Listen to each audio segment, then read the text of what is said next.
America, a land of dreams and contradictions, a place where faiths collide and freedom is its proudest virtue, now stands at a crossroads of misunderstanding and revelation, as whispers echo through communities, headlines flash across screens, and conversations at dinner tables turn uneasy. One question keeps resurfacing: will Islam take over America? A phrase heavy with fear, curiosity, and truth all tangled together. Yet beneath the noise, beneath the politics, beneath the social media hysteria, lies a much deeper, quieter reality, one that many have never taken the time to see, to understand, to feel, because in truth, Islam's rise in America isn't about domination, it's about discovery, it's about people searching for meaning in a world that's forgotten it, it's about souls hungry for discipline, unity, and divine direction, as mosques fill with new faces, men and women from every race, every walk of life, who say they were once lost in the chaos of materialism, of addiction,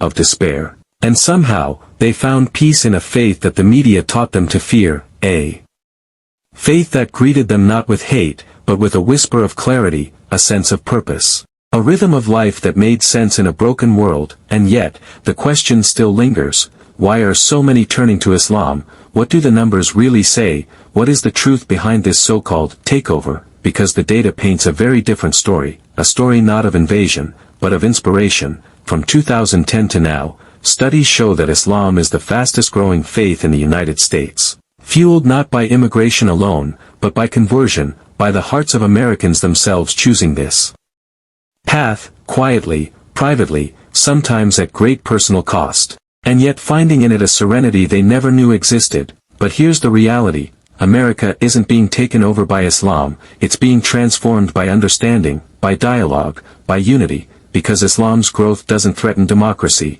it deepens it. It reminds a distracted nation of compassion, justice, and accountability, principles America was built on. And so the rise of Islam in the West isn't an enemy of freedom, it's a mirror, reflecting back the moral hunger that modern life can no longer satisfy. Walk into a mosque on any Friday in Los Angeles, Houston, or New York, and you'll see faces of every color: African American converts who saw strength in submission to God, Latino brothers who found brotherhood where society divided them, white Americans who traded emptiness for peace, and immigrants who found a second home, all bowing shoulder to shoulder, whispering the same prayer, the same surrender: Allahu Akbar, God is greater, a unity the world outside rarely shows. And yet, despite this beauty, the myths persist, that Islam wants to replace the Constitution, that it seeks to dominate rather than coexist. But if you ask the Muslims who live here, they'll tell you something else. They'll tell you of striving to fit in while staying true, of working 2 jobs and still making it to the masjid,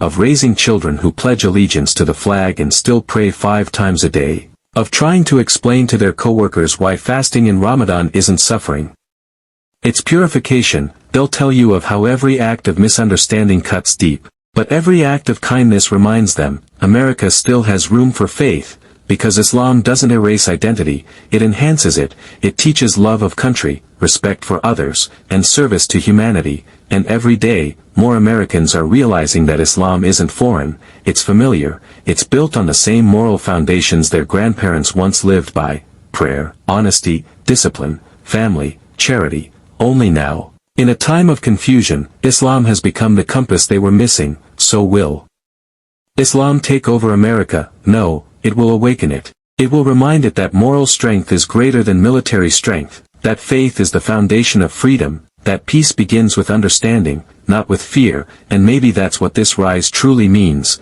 not an invasion of values, but a return to them; not a new faith conquering an old world, but an old truth rekindled in a new age. As the sun sets over the skyline, a new generation of Americans is quietly rediscovering God through Islam, not because they were forced, not because they were convinced, but because something inside them knew, there must be more to life than consumption and chaos. And when they opened the Quran, they found words that spoke to their pain, their confusion, their emptiness. And that's the story you'll never hear on the news, that's the reality behind the fear. Islam isn't taking over America, hearts are. And when a nation of hearts finds peace again, maybe that's not something to fear, maybe it's something to celebrate. And so the call remains, not for takeover, but for understanding; not for fear, but for faith. Because the rise of Islam in America isn't about power, it's about purpose, and those who listen closely, who watch closely, will realize, it's not the end of America's identity,